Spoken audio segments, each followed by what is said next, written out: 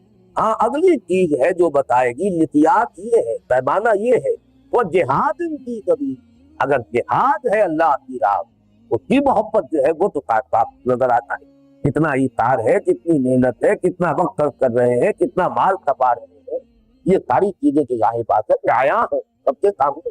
تو من احب الیکم من اللہ و رسولہ و جہاد فی سبیلہ، اصل ہے یہاں جو ہے وہ جہاد۔ اگر آپ یہ پلڑا پہلا بھاری ہو گیا تو جاؤ دفعو، بیٹھو، یہاں تک کہ اللہ اپنا فیصلہ بتا دے، اور اللہ ایسے فاتح کو بتا دے۔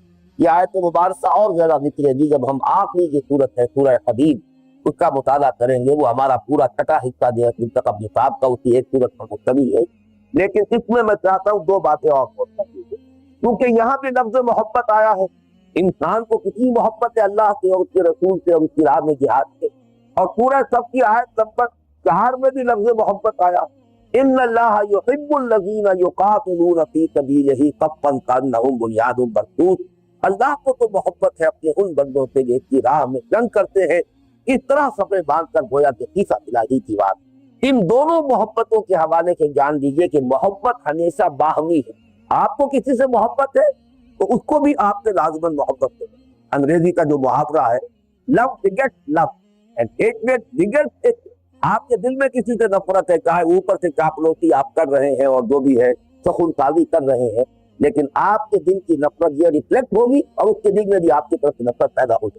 آپ کے دل میں محبت ہے، چاہے آپ نے اس کا اظہار نہیں کیا، یا تو آپ کے جذبات کے اظہار کی آپ کو عادت ہے، آپ کا مزاج نہیں، لیکن یہ کہ دل میں محبت ہے جس سے، اس کے دل میں بھی لازماً آپ سے یہ محبت ہے، یہ محبت صاحب چنانچہ اس کے حوالے سے نوٹ کیجئے کہ اللہ کی محبوبیت کبریٰ کا مقام جو آیا ہے وہ یا تو سورہ صف کی آیت میں آئے جو ابھی میں نے تلاوت کی، ان اللہ یحب الذین یقاتلون فی سبیلہ صفا کانہم بنیان مرصوص، اور ایک اور مقام ایسا ہے جس کی طرف میں توجہ دلانا چاہتا ہوں آج، اس لیے کہ اس کی وجہ سے ذہن جو ہے وہ صحیح بات تک نہیں پہنچتا بلکہ راستے میں ایک جگہ پر اٹک کر، وہ آیت جو ہے ہمارے ہاں مذہبی مواعظ میں اور تقاریر میں خطبات جمعہ میں بہت کثرت سے بیان کی تھی، قل ان کنتم تحبون اللہ فاتبعونی یحببکم اللہ، اے نبی ان سے کہہ دیجئے، سورہ آل عمران کی آیت نمبر 31 ان سے کہہ دیجئے اگر تم اللہ سے محبت کرتے ہو تو میرا اتباع کرو، اللہ تم سے محبت کرے۔ یہ محبت باہمی کی آیت یہ ہے، وہ غالباً جس طرح یہ دونوں دو طرفہ محبت کا ذکر آیا ہے یہاں، غالباً میرے ذہن میں اس پر پورا استعداد نہیں ہے، میرا اندازہ ہے کہ کس طرح سے یہ کہیں بھی جمع ہو کر ایک آیت میں محبت باہمی، ان کنتم تحبون اللہ، اگر تم محبت کرتے ہو اللہ سے، اور جو نتیجہ نکلے گا یحببکم اللہ، اللہ تم سے محبت کرنے لگے گا۔ تو درمیان میں اس کے لیے جو تک بتائی ہے، راستہ بتایا ہے، فاتبعونی، یہاں اس طرف سے اتباع کا جو تصور ذہنوں میں بیٹھا ہوا ہے یہ راستے میں الجھا دیتا ہے آدمی کو اور صحیح حقیقت تک پہنچنے میں۔ اتباع سنت کا تصور تو یہی ہے کہ آپ نے داڑھی رکھی، آپ نے پائچہ جو ہے وہ اٹکنے سے اوپر کر لیا، وضاقتہ جو ہے آپ نے بنا لی، آپ نے کھڑے ہو کر کھانا نہیں کھایا، بڑا تیر مارا کہ آپ نے چاہے گلاس کے اندر کسی دعوت میں سب لوگ کھڑے ہو کر کھانا کھا رہے ہیں، آپ نے بھی بیٹھ کر کھا رہے ہیں، چاہے زمین پر بیٹھنا پڑ گیا، اتباع رسول ہے۔ اسی طریقے سے فرض کیجیے کہ آپ چمچ سے نہیں کھا رہا صاحب، چمچہ استعمال نہیں کر، یہ تمام چیزیں اصل میں سارا تصور اتباع جو ہے وہ ان کے اندر محدود ہو کر ہے، حالانکہ اصل اتباع کیا ہے؟ لقد کان لکم فی رسول اللہ اسوۃ حسنہ، میری کتاب اسوہ رسول اس پر موجود ہے، سورہ احزاب کی آیت میں وہ کس مقام پر آئی؟ رسول کی اصل سنت تھا کہ جب سے وحی کا آغاز ہوا ہے اس وقت سے لے کر اور حیات دنیاوی کے آخری سانس تک آپ کو دھن کیا سوال ہے، کس چیز کی فکر دامن دی گئی، کس میں رات اور دن ایک کیے، کس کام کے لیے آپ نے محنت اور اپنی مشقت کو ہے وقت کیے رکھا، وہ تو دو ہی کام ہے، اللہ کے دین کی تبلیغ اور دعوت اور اللہ کے دین کی اقامت اور اس کے لیے جہاد، اور اس میں اتباع کرے نا، اور اس سے ہٹ کر صرف داڑھی اور لباس اور مسواک اور وضاقتہ اور بیٹھ کر کھانا یا جو بھی چیزیں ہیں، میں ان میں سے کسی کی توہین نہیں کرنا چاہتا، یہ تمام چیزیں انتہائی قیمتی ہوگی بشرطے کہ وہ اصل اتباع ہوگی، لیکن اصل وہ اتباع نہیں ہے، تو یہ اتباع کا دھوکہ، یہ اصل میں اپنے آپ کو فریب دینا کہ ہم بڑے متبع سنت ہیں اور بڑے متبع رسول ہیں، اور جب متبع رسول ہو گئے ہیں تو گویا کہ اللہ کے محبوب ہو گئے۔ ان چیزوں کے حوالے سے اپنے آپ کو متبع رسول کا سمجھ کر اور محبوبیت کبریٰ کے مقام پر فائز کرنا، یہ ہے سیلف ڈسپلن، یہ ہے اصل دھوکہ۔ دینداری کا اصل میں یہ وہ تصور ہے، اتباع سنت کا یہ تصور ہے کہ جو اس وقت ہمارے ذہنوں میں ہے۔ لہذا جب آیت پڑھیں گے فَاتَّبِعُونِی، اتباع کے بارے میں صرف یہ چیزیں آئیں۔ مجھے اقبال نے کہا ہے کہ گاہ میری نگاہیں تھے تیر گئی دل وجود، گاہ الٹ کے رہ گئی میرے توہمات میں۔ تو یہ اتباع کا پورا تصور جو ہے وہ یہی الٹ کر رہ جاتا ہے، اور اس سے آگے جو ہے یہ تصور سامنے نہیں ہے کہ اِنَّ صَلَاتِی وَنُسُکِی وَمَحْیَایَ وَمَمَاتِی لِلَّهِ رَبِّ العالمین۔ میرا سونا، میرا جاگنا، میرا اٹھنا، میرا بیٹھنا، میرا چلنا، میرا پھرنا، میری رات، میرا دن، میری صبح، میری شام، ہر شے جو ہے وہ در حقیقت ان دو چیزوں کے لیے وقت ہو کر رہ گئی ہے، اللہ کے لیے، اور اللہ سے مراد کیا؟ اللہ کے دین کی دعوت تبلیغ اور اللہ کے دین کو قائم کرنے کی جدوجہد کے لیے جہاد ہے۔ یہ ہے اصل اعتبار۔ اس اعتبار سے اس آیت کو بھی در حقیقت اس کے اصل مفہوم کے اعتبار سے اسی کے ساتھ ٹانک لیجیے جو سورہ صف کی آیت نمبر 4 ہے، ان اللہ یحب الذین یقاتلون فی سبیلہ صفا کانہم بنیان مرصوص۔ یہی وجہ ہے کہ وہ آیت مبارکہ لقد کان لکم فی رسول اللہ اسوۃ حسنہ، یہ آیت آئی ہے سورہ احزاب کے ذریعے، غزوہ احزاب کے ذریعے، سورہ احزاب میں آیت پڑھی، وہ ہے اصل اسوہ محمد رسول اللہ کا، ان کے صحابہ کا، جو غزوہ احزاب میں سب استقامت، جو بھی بڑی سے بڑی جو ہے صورت جو ہے جو بن گئی تھی خوفناک، اس میں بھی اللہ پر اعتماد اور یقین اور اسی جہاد اور قتال پر اور اپنی سرفروشی اور جاں پہچانی کے لیے پوری آمادگی جو ہے، یہ ہے اصل اتباع رسول کا، اور یہ ہے اصل میں صحابہ کرام کا اتباع رسول، اس لیے کہ ان سے بڑھ کر تو متبع رسول